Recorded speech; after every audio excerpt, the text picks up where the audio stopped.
और से फोटो खींचने से कोई मतलब नहीं।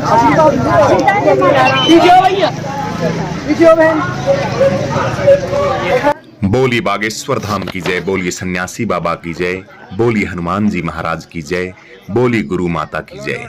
गुरुदेव भगवान की टीकमगढ़ की कथा के बाद गुरुदेव भगवान पावन पवित्र बागेश्वर धाम में पहुंच चुके हैं और गुरुदेव भगवान की माता जी पावन पवित्र बागेश्वर धाम में जा रही हैं अपने बेटे से मिलने के लिए, क्योंकि गुरुदेव भगवान सबसे पहले अपनी माता से मिलते हैं। माता जी से मिलने के बाद प्रणाम करके सीधे गुरुदेव भगवान अपने गुरुजी भगवान का समाधि मंदिर है, राम दरबार है, वहां पर चले जाते हैं।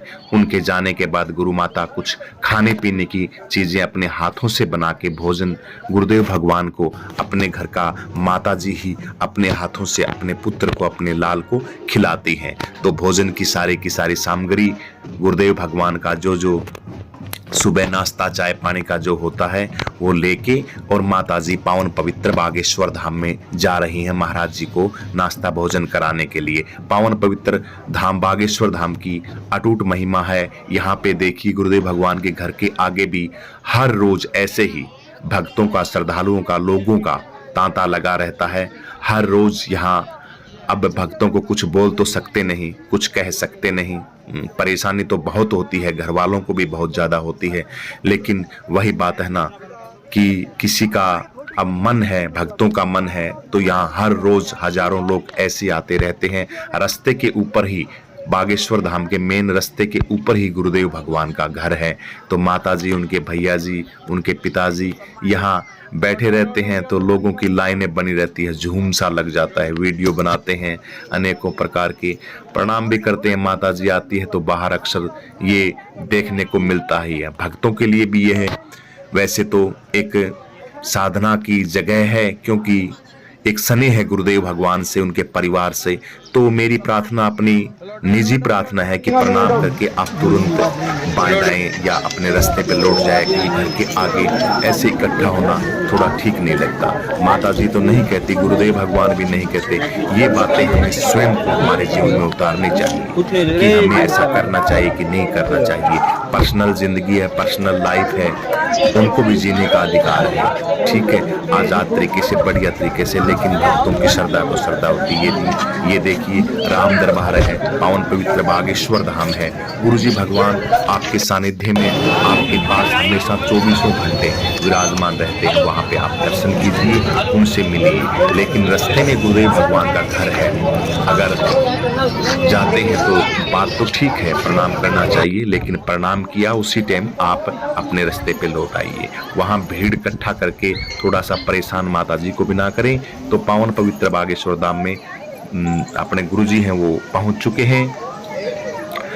कल का दिव्य दरबार था और कथा चली ही रही थी टीकमगढ़ के अंदर। बहुत जबरदस्त संत होते हैं, दिन रात ऐसे काम कर रहे हैं, तो थकावट भी महसूस होती है। देखते हैं आगे कैसा क्या प्रोग्राम रहता है गुरुदेव भगवान का। शायद 2 या 3 दिन ही गुरुदेव आराम करेंगे। आराम तो कहाँ है, संतों को विश्राम कहाँ है, संतों को कोई विश्राम नहीं। संत तो निरंतर दिन रात मानव सेवा में लगे रहते हैं। आज कोई काम है, कल कोई काम है, निरंतर यही कारवां उनका जारी रहता है। समाज को जगाने का, हम लोगों को बताने का, एक रास्ते पे चलाने का। ऐसे संत इस धरती पर होना अपने आप में एक बहुत बड़ी महत्व और गौरव की बात है। ऐसे संतों को प्रणाम करना चाहिए, उनके सानिध्य में हमेशा जो कहें, हमेशा उनके सानिध्य में रहना चाहिए। ये देखिए पावन पवित्र बागेश्वर धाम में हर रोज हजारों नहीं लाखों, मंगलवार के दिन लाखों लोगों की यहाँ भीड़ आपको देखने को मिलेगी, क्योंकि मंगलवार की पेशी लगती है, आए मंगलवार की। तो यहाँ लाखों लोग हर रोज पावन पवित्र बागेश्वर धाम में पहुंचे हैं। तो गुरुदेव भगवान पावन पवित्र बागेश्वर धाम में पहुंच चुके हैं। और टीकमगढ़ की कथा के बाद, टीकमगढ़ की कथा थी और उससे पहले एक दिवसीय दिव्य दरबार था, जहाँ श्री राम कथा चल रही थी किसी संत की, तो वहाँ दिव्य दरबार लगाया था गुरुदेव भगवान ने। और आज गुरुदेव भगवान अपने आश्रम बागेश्वर धाम सन्यासी बाबा के अपने आश्रम में, अपने स्थान पर राम दरबार के अंदर पहुंच गए हैं। बोलिए बागेश्वर धाम की जय, बोलिए सन्यासी बाबा की जय, बोलिए हनुमान जी महाराज की जय।